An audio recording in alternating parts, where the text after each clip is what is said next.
ညသကောင်ရအိမ်မပြောဘူးဘာဖြစ်လဲလို့ဆိုတော့ငါတတ်လိုက်တာစံကျင်ပဲခြေကလာတမဲတွေတန်ပေါင်းများစွာသိသွားတယ်အဲ့ဒီအကုသိုလ်ကြီးအတွက်တော့ငါပဲလေးပါးမှာခံရတော့မှာပဲစိတ်ပန်းစစ်တယ်လို့ပန်းတာကတစ်မျိုးနိုင်ငံပြန်လေးထူထောင်ဖို့ပန်းတာကတစ်မျိုးတမဲရံကိုတွန်းလှန်ပြီးတော့တကားကာကွယ်ဖို့ရံပင်မနာတစ်မျိုးအကုသိုလ်ကိုတွေးပြီးတော့ပင်မနာတစ်မျိုးသန်းပေါင်းများစွာသိသွားတဲ့စစ်ပွဲကြီးတွေအဲ့ဒါပူပန်နေတာကိုတောမှာတောင်မှာနေတဲ့အဘိဓိယတဲ့ယဟန္တာကြီးတွေကသိတော်မူသွားတယ်တဲ့ဘယ်သူတွေယဟန္တာကြီးတွေကမင်းကြီးကိုအမြဲတမ်းကြည့်ရှုစောင့်ရှောက်နေတယ်ဆိုတာနားလည်ရမယ်နော်ယဟန္တာကြီးတွေရဲ့မေတ္တာကိုကောင်းကောင်းကြီးရတယ်သိတော်မူသွားတဲ့အတွက်ကြောင့်ယဟန္တာကြီး10ပါးသကောင်ရန်ကြွလာတယ်နန်းတော်ဘောက်ကတက္ကသကိုတကားဖွင့်ခိုင်းတယ်ဘသူလဲသံဃာတော်များမင်းကြီးကိုသတင်းပို့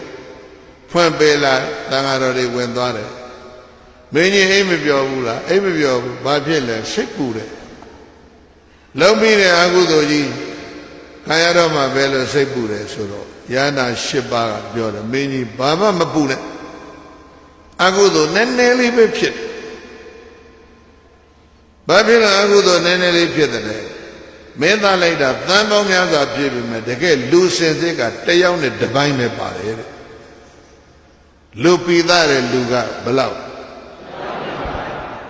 ကျိုးကြောင့်ဝင်ရောက်လာတဲ့အဲ့ဒီခြေကလာဓမေရီထဲမှာ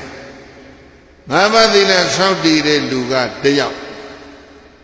ငါးပါးသီလနဲ့သရဏဂုံတွဲဆောက်တည်တဲ့လူကတယောက်ဒါပဲပါအဘိညာယရဟနာမို့လို့သိတာနော်ပြောငါးပါးသီလစောင့်တည်သူကအဲ့ဒါလူမပိသဘူးသူတစ်ပိုင်းလူတစ်ပိုင်းဗုဒ္ဓံတရဏံကိစ္ဆာမိဓမ္မံတရဏံကိစ္ဆာမိသံဃံတရဏံကိစ္ဆာမိနဲ့ငါးပါးသီလနဲ့တွဲစောင့်တည်တဲ့လူကအဲ့ဒါလူအပြည့်တယောက်တန်ပေါင်းများစွာစစ်ပွဲမှာသူပြစ်တတ်လို့ခုတ်တတ်လို့ထိုးတတ်လို့သေသွားတဲ့လူတွေထဲမှာလူပိသတဲ့လူကတယောက်လူမပိတပိလူကတပိုင်းတယောက်နဲ့တပိုင်းပဲပါတယ်မင်းကြီးမပူနဲ့